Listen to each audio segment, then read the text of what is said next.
Fala, galera, então agora nosso próximo bloco, como combinado, pegando aí a questão de crase que trata sobre paralelismo sintático. Então se liga só, ele bota as expressões de segunda a sexta e da segunda a sexta. Vamos entender como é que isso funciona, ó. De segunda a sexta e da segunda a sexta. Aqui eu tenho basicamente um caso de paralelismo sintático. Eu tenho duas palavras de igual relevância, então eu traço um paralelo entre elas. O que acontecer diante da primeira palavra, obrigatoriamente vai acontecer diante da segunda. Então o que tem antes da palavra segunda na primeira expressão? Apenas a preposição de. Se eu só tenho preposição de um lado, eu só posso ter o que do outro? Também preposição. Então, de segunda a sexta não tem crase, porque, na verdade, de alguma coisa a outra nunca tem crase. Ambos são sempre preposições, de segunda a sexta, de segunda a quinta, de segunda a quarta e por aí vai. Agora, quando a gente coloca da segunda a sexta, obrigatoriamente vai ter a crase, pois antes da palavra segunda tem a expressão da, que é a contração da preposição de mais o artigo a. Se tem preposição mais artigo de um lado, obrigatoriamente vai ter preposição mais artigo do outro. Então, da segunda a sexta tem crase, porque na verdade, da alguma coisa a outra sempre terá crase. Da segunda a sexta, da segunda a quinta, da segunda a quarta e por aí vai. Agora, olha porque isso é um prato cheio para cair numa prova. Isso aqui é um caso de paralelismo sintático e nem todo mundo comenta sobre isso. Você sabe, nem todo mundo comenta. É um caso de erro do cotidiano, pois se você for a qualquer restaurante ou lanchonete, é muito capaz de você enxergar lá a expressão de segunda a sexta com crase. Por que o cara fez aquilo? Porque ele é burro? Claro que não. Ele fez isso ou porque já viu isso errado em algum lugar e só reproduziu, ou porque ele enxergou uma falsa força no ar. Ele pensou assim, de segunda a sexta. Isso não existe. É de segunda a sexta e a pronúncia não se altera. Então, isso não existe. Aí, eu também tenho aqui um prato cheio por conta do valor semântico. A gente já falou aqui de morfologia e de sintaxe, mas vamos falar de semântica, de interpretação. As duas expressões são completamente diferentes. Quando eu boto de segunda a sexta, eu estou falando sobre qualquer semana. Sabe por quê? Porque aqui a gente não colocou o artigo, a gente não especificou, a gente generalizou.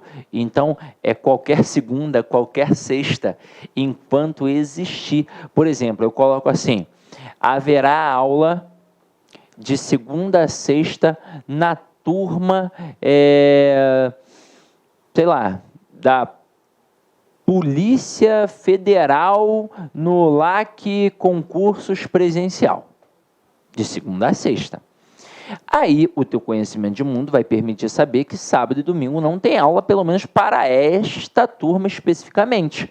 Agora, quando a gente coloca de segunda a sexta, enquanto existir a turma, vai ter aula neste período. Então, se o cara fala assim, ó, durante o ano inteiro vai ter aula de segunda a sexta na turma da Polícia Federal. Pô, em janeiro, em fevereiro, em março, em abril. Se você decidir ir em outubro, vai ter aula de segunda a sexta, é claro. Agora, quando bota da segunda a sexta, aqui obrigatoriamente é a próxima semana, porque agora a gente está colocando um artigo, a gente está especificando a semana. Então eu digo assim, haverá aulões gratuitos no LAC Concursos da segunda a sexta. Vai adiantar voltar 6 meses depois para cobrar esses aulões gratuitos? Não, só vai poder voltar na próxima semana. Até aí, tudo bem, não é? Agora, você deve estar se perguntando, mas Sidney, isso daí tem a ver também com a relação horária? Tem. Só que a relação horária é um pouquinho mais difícil. Então, eu boto assim, ó.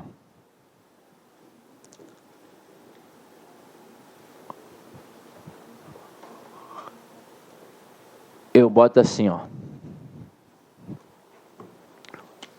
8 horas às 10 horas. Beleza, fiz assim.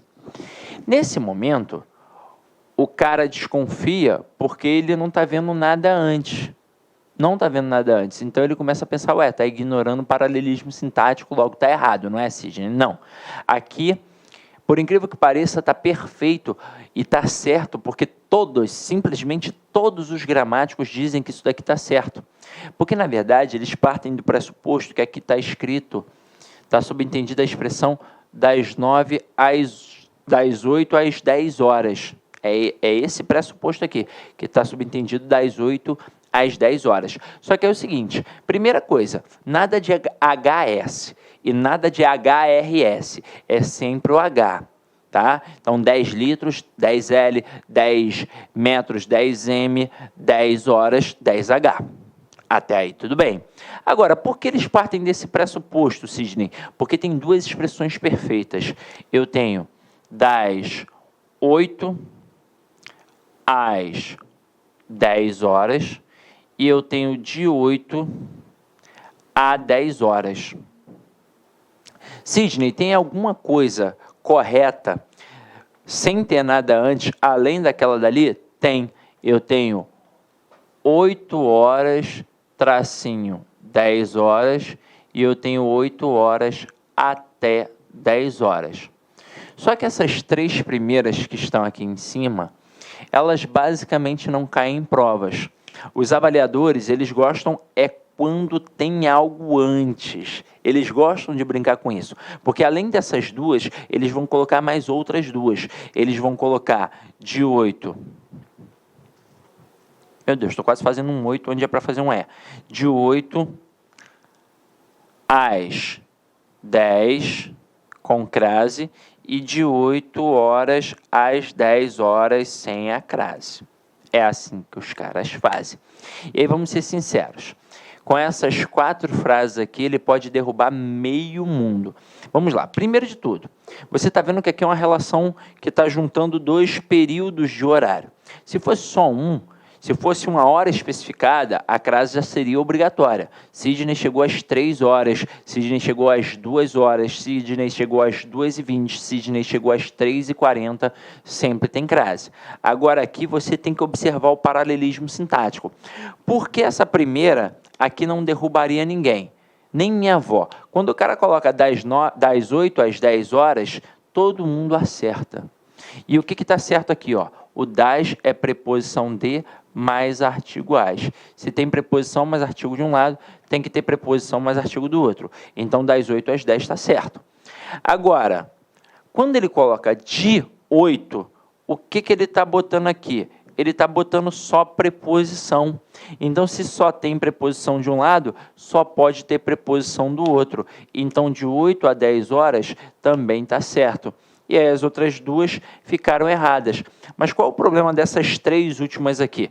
Na hora que o cara bota na prova de 8 a 10 horas, você estranha, porque ninguém fala assim no dia a dia, então você vai achar que está errado, quando na verdade está o quê? Certo. E se ele botar de 8 às 10 horas, você vai achar que está certo, porque todo mundo fala assim no dia a dia, até professor de língua portuguesa. Se o Luiz bater ali na porta e falar, e aí, Sidney, amanhã vai ter um futebol? Eu vou falar, vai. Aí ele vai falar, qual é o horário? Eu vou falar de 8 às 10 horas. Vai ser assim que eu vou falar. Então, no dia a dia é assim que a gente fala, mas tem que tomar cuidado. Por que não pode ser de 8 às 10 horas com crase? Se eu só botei preposição de um lado, não pode ter preposição mais artigo do outro. E por que não pode ser de 8 às 10 horas sem a crase? Se é um paralelismo, o que acontece diante do primeiro elemento, obrigatoriamente da mesma forma, tem que acontecer diante do segundo. Então, aqui, eu não posso ter preposição de um lado e artigo do outro. Isso não é um paralelismo, então eu elimino. E olha porque aqui também é um prato cheio. Vamos descobrir por que os gramáticos partem do pressuposto que 8 horas às 10 horas está certo, partindo do pressuposto que está subentendido das 8 às 10 horas. Porque essas duas expressões semanticamente também são diferentes. Quando o cara coloca das 8 às 10 horas, é a hora do relógio. Então, haverá um aulão das 8 às 10 horas. Que horário é esse? 8 horas da manhã. Então, a hora do relógio. Mas eu pensei que eram 8 horas da noite. Então, ele teria botado 20 horas e não 8 horas. Então, aqui, ó, 8 horas do relógio e vai até 10 horas do relógio. Então, significa que são 2 momentos, né? Na verdade, são 2 horas de aula. Então, você sabe que vai ficar 2 horas estudando. Agora, quando o cara coloca de 8 a 10 horas, não é mais 8 horas do relógio, 8 horas da manhã. É uma jornada, é um período muito maior. Então, eu digo assim, João trabalha de 8 a 10 horas por dia. Então, se ele começar meio-dia, ele vai terminar no mínimo 8 horas da noite, podendo ir até 10 horas da noite. Então, é diferente. Isso serve, por exemplo, para você ficar ligado em alguns aspectos. Por exemplo, uma empresa qualquer, o LAC, por exemplo, vai colocar no site o horário de funcionamento. Para não errar, o cara tem que botar assim, horário de funcionamento, sei lá, ele começa às 8 horas da manhã e vai até 10 horas da noite. Então, ele vai colocar às 22 horas. Então, o horário de funcionamento, das 8 às 22 horas. Ele pode botar das 8 às 22 horas. Ele jamais vai poder colocar de 8 a 22 horas. Ah, mas, professor, se ele está botando lá que é o horário de funcionamento, eu vou entender que é 8 horas da manhã até 10 horas da noite, não é? Não é assim? Beleza, você até pode entender, mas não foi isso que ele quis dizer. Porque quando você bota um horário de funcionamento, um horário de atendimento, pode ser o horário do aulão, você não está especificando o horário, você não quer que o cara chegue exatamente na hora que está marcada para o início e que ele saiba a hora marcada para o término desta aula, então tem que ter o artigo, você tem que especificar, então tem que ser das 8 às 22 horas, ok? Belezinha? Então, com isso, agora, a gente parte aqui para a nossa questão. Se liga só. Vou apagar aqui e a gente pode executar aqui agora tranquilinho, ó.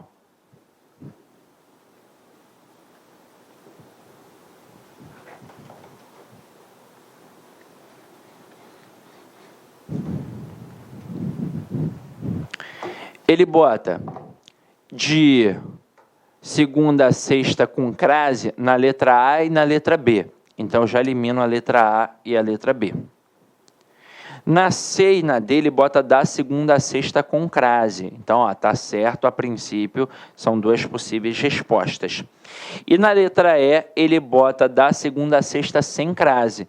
Da mesma forma que de segunda a sexta nunca tem crase, da segunda à sexta sempre tem crase. Então, a gente elimina a letra E.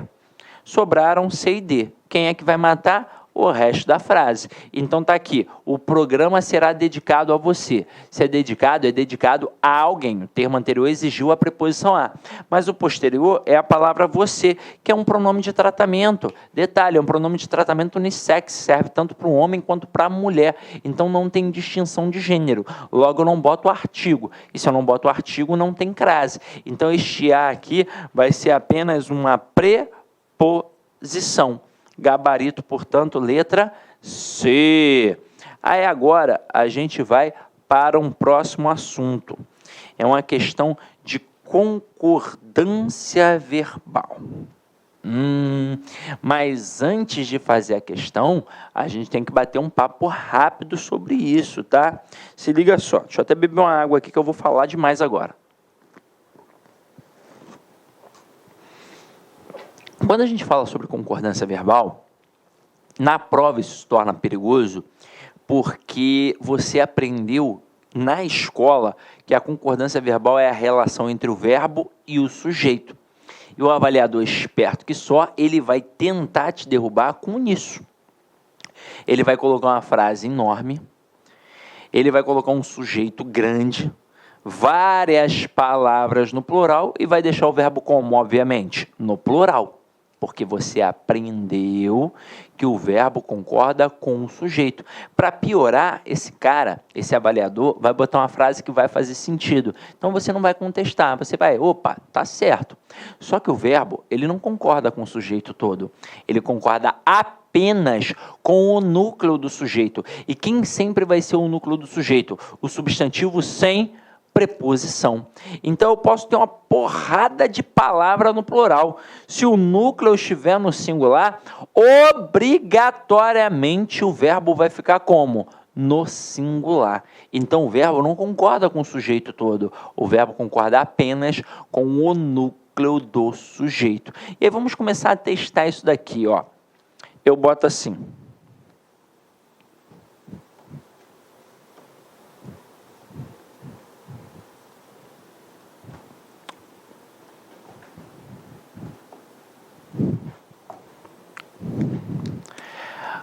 A proteção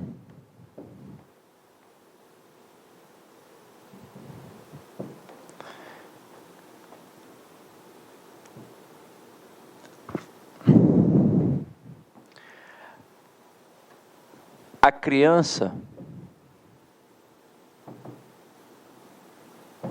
e ao adolescente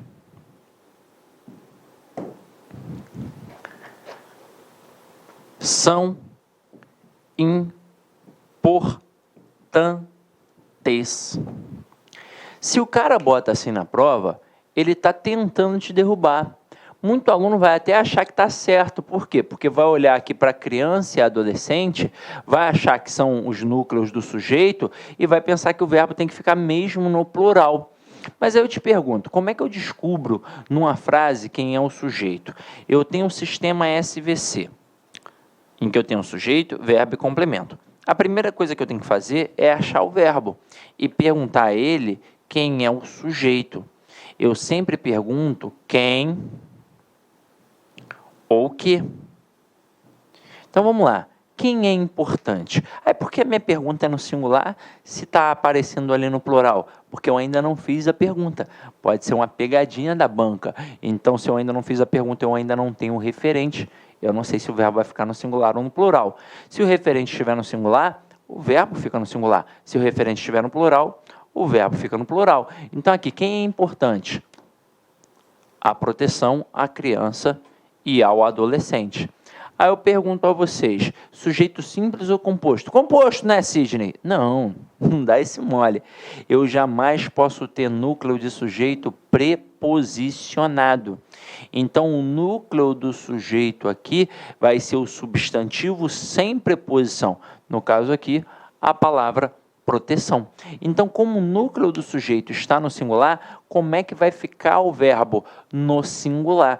Então, aqui, ó, eu tenho um erro de concordância verbal e ainda de concordância nominal, porque o certo seria a proteção à criança e ao adolescente é importante, pois de fato o que é importante? É a proteção, nesta frase especificamente. Então aqui não é a criança e o adolescente que são importantes, é claro que eles também são, mas esta frase não está dizendo isso, esta frase está dizendo que a proteção à criança e ao adolescente é importante. Até aí, tudo bem? Show? Então, a gente já matou isso daqui, como é que funciona. Agora, e se for uma inversão? Também pode derrubar o candidato na hora da inversão, tá? Também pode derrubar. Então, o cara bota assim, ó. Vinha de um lugar muito distante aqueles meninos. Por que eles fazem isso? Isso, inclusive, serve para você se ligar também em redação. O professor de redação, muitas vezes, ele pede para você não produzir períodos longos e não produzir inversões. Não é que esteja errado. Não está errado produzir um período longo. Quem já fez faculdade sabe muito bem que você reproduz aquilo que você lê. Se você lê um autor que produz períodos longos, você reproduz períodos longos. Se você lê um autor que produz períodos curtos, você reproduz períodos curtos. É assim que funciona. Agora, quando você produz um período longo, você está fadado a 2 erros gramaticais. Primeiro, o erro de concordância verbal, porque o núcleo do sujeito pode ficar muito distante do verbo e você pode cometer um erro de concordância verbal. E o segundo erro é um erro de pontuação, pois o sujeito pode ficar muito grande E aí você vai sentir necessidade de dar uma respirada. E na escola, muitos alunos aprenderam que vírgula é pausa de respiração. E não é verdade, vírgula é um processo sintático. Você não pode separar o sujeito do verbo, nem o verbo do complemento exigido por ele. Então, por isso, você fica fadado a esses dois erros. Então, a preferência numa produção textual é produzir um período curto, porque aí você não vai ficar fadado a esses dois erros. Agora, por que pedem para você não produzir inversões? Até porque não está errado a inversão. Os grandes escritores fazem textos aí com maravilhosas inversões. Só que a ordem direta é uma estrutura facilitadora. Detalhe, não foi o Bechara, o Rocha Lima, o Celso Cunha que inventaram esse sistema SVC. Nós, falantes comuns da língua portuguesa, é que inventamos. Qualquer um que fala língua portuguesa trabalha com isso desde quando é criança. Quem mora no Brasil, quem mora em Portugal, na Guiné-Bissau, em Moçambique, em Cabo Verde, por aí vai. Pois a criança não sabe nem flexionar o verbo direito ainda, e ela fala assim, ó, eu sabo isso. Então, essa estrutura em que eu coloco o sujeito, o verbo e o complemento facilita para mim que estou produzindo e facilita para o outro que está escutando ou lendo. Ele vai entender melhor. Então, em provas que o cara trabalha a concordância verbal, ele quer dificultar a tua compreensão. Então, ele faz inversões. Claro que se ele tivesse botado na ordem direta, ninguém iria confundir. Ele ia botar, aqueles meninos vinham de algum lugar muito distante. Ninguém ia falar, aqueles meninos vinham. Pô, ninguém. Agora, quando ele começa com um verbo, o que acontece? O falante comum da língua, quando começa uma frase com verbo, ele normalmente deixa esse verbo no singular, porque ainda não apareceu um referente. Então é natural que ele deixe no singular. Se a frase ainda for um pouquinho grande e, para piorar, ele entender, então ele vai deixar o verbo no singular. Olha só, vinha de algum lugar muito distante aqueles meninos. Entendi ou não entendi a frase? A ideia, entendi. Então pronto, está certo. Só que, para a concordância verbal não está certo, não. Eu tenho que achar o verbo e perguntar a ele quem é o sujeito. Quem é que vinha? Aqueles meninos. Tudo isso é o sujeito. Quem é o núcleo do sujeito? Sempre o substantivo sem preposição. No caso aqui, é a palavra meninos. Se o núcleo do sujeito está no plural, o verbo tem que ficar obrigatoriamente no plural. Então, certo, vinham de um lugar muito distante aqueles meninos. Até aí foi, não é? Então, vamos lá. A gente tem uma leve base e agora a gente vai pegar a questão e a cada alternativa, se necessário for, a gente faz um pequeno resumozinho. Então, vamos lá. Tá aí assim, ó. Identifique a opção em que não houve erro de concordância verbal. Então, ele quer a frase certa. Então, vamos lá. Primeira frase. Já fazem alguns dias que não se veem. Que verbo apareceu aqui? Foi o verbo fazer. E o verbo fazer, indicando tempo ou clima, ele é um verbo impessoal, ou seja, é um verbo que não tem uma pessoa para concordar. Portanto, ele caracteriza uma oração sem sujeito. Se ele caracteriza uma oração sem sujeito, ele não vai ter com quem concordar. Então, obviamente, ele vai ficar no singular.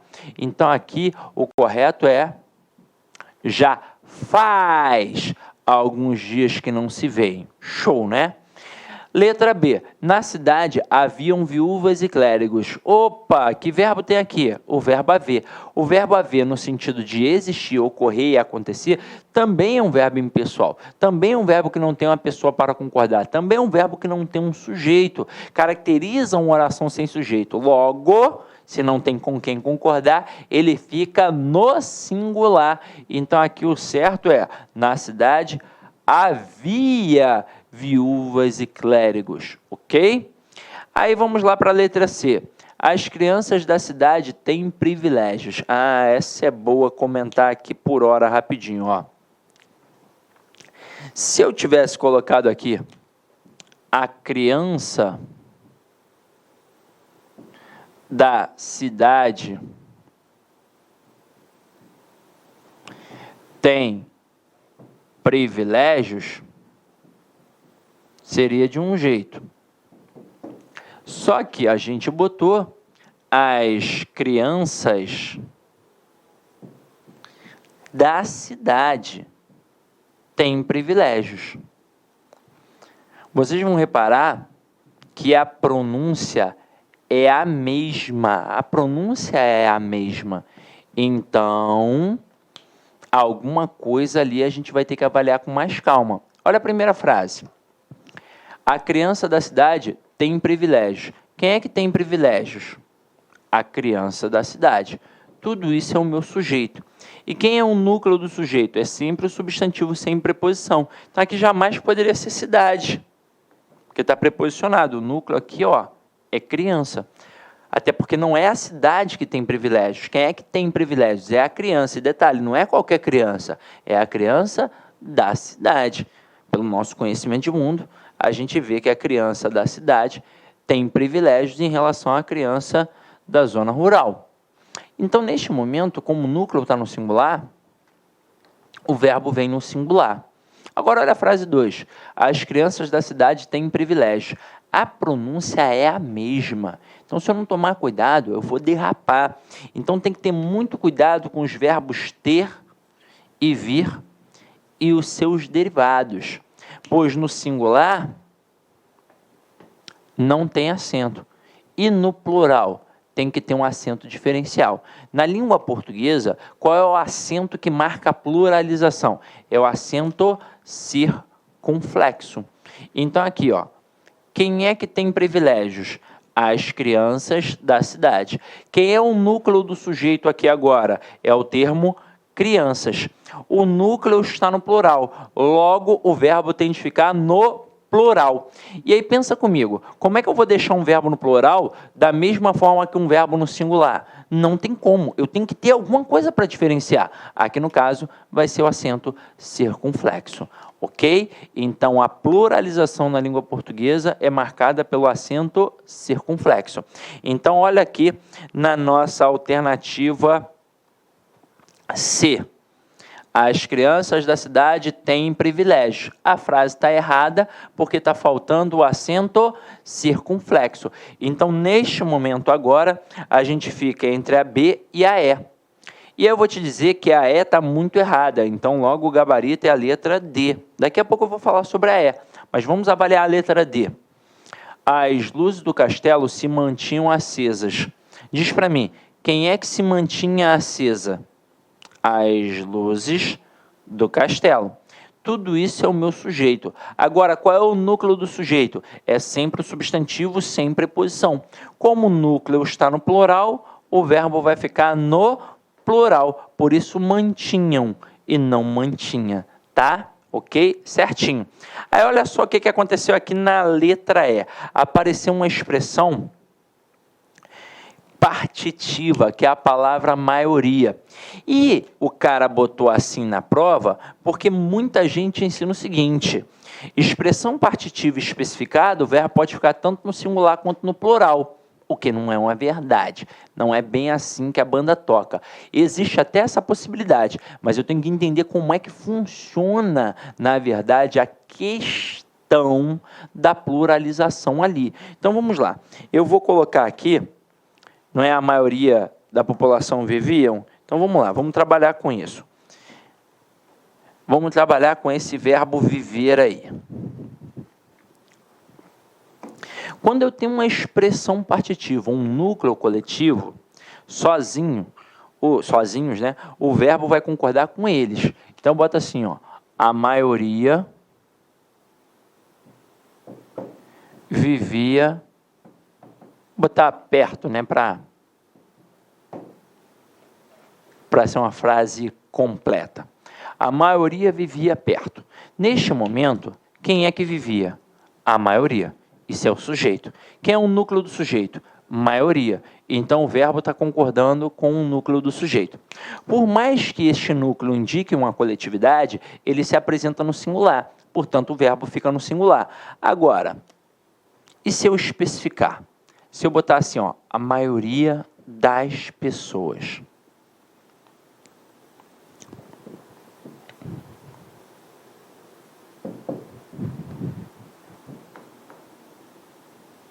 Eu posso ter a maioria das pessoas vivia, ou então a maioria das pessoas viviam. Vai botar aqui, ó, perto.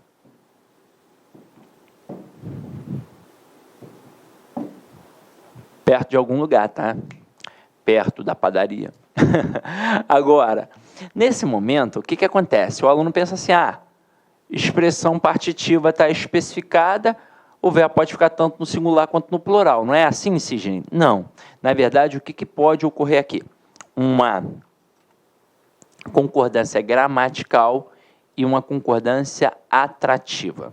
Então, no primeiro caso, a gente vai ter uma concordância gramatical. No segundo caso, a gente vai ter uma concordância atrativa. O que é uma concordância gramatical? É uma concordância baseada na soma. É uma concordância natural de qualquer falante comum da língua portuguesa. O verbo vai concordar com o referente. Se o referente aparecer no singular, o verbo fica no singular. Se o referente estiver no plural, o verbo vai ficar no plural. Agora, o que é uma concordância atrativa? O verbo automaticamente concorda com o elemento mais próximo. Se o elemento mais próximo estiver no singular, óbvio que esse verbo fica no singular.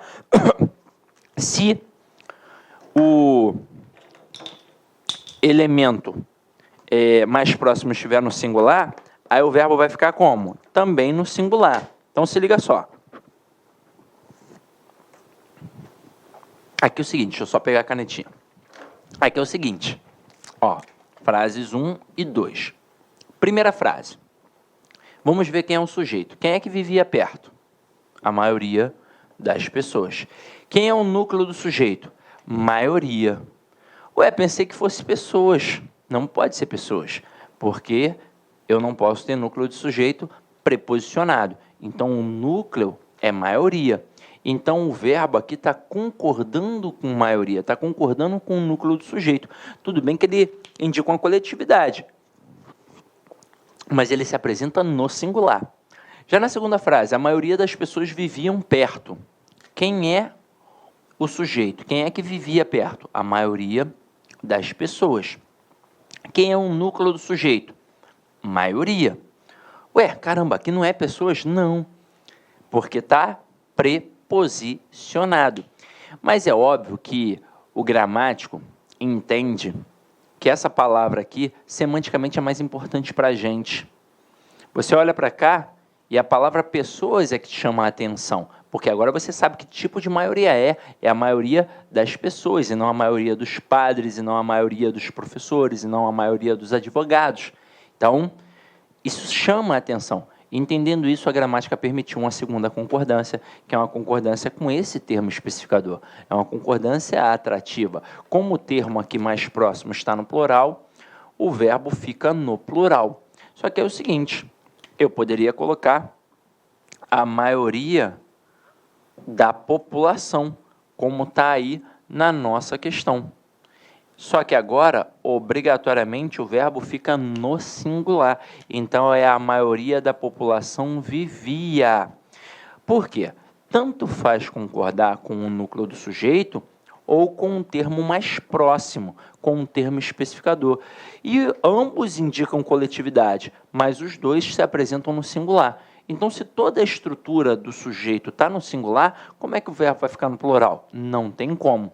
E se, porventura, um dia perguntarem a função sintática dessa estrutura que especifica, a função sintática vai ser sempre adjunto adnominal, porque ele está sempre junto do nome, junto do núcleo do sujeito. Tranquilo? Então, aí, com isso, a gente viu que o gabarito da questão 12 de fato, é a letra D de dromedário. Aí agora, a gente vai para a questão 13. Questão 13 é uma questão interessante,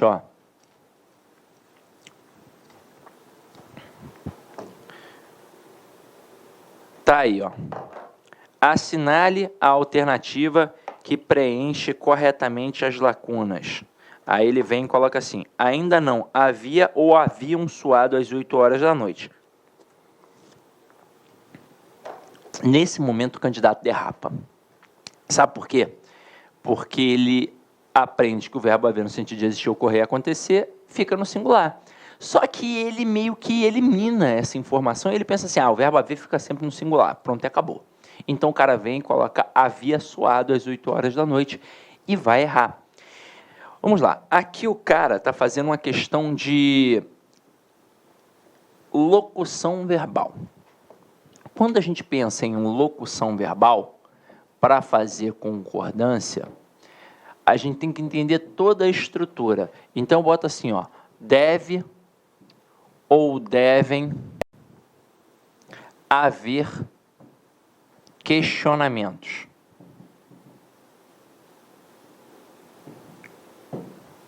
E aqui, ó, deve ou devem haver questionamentos.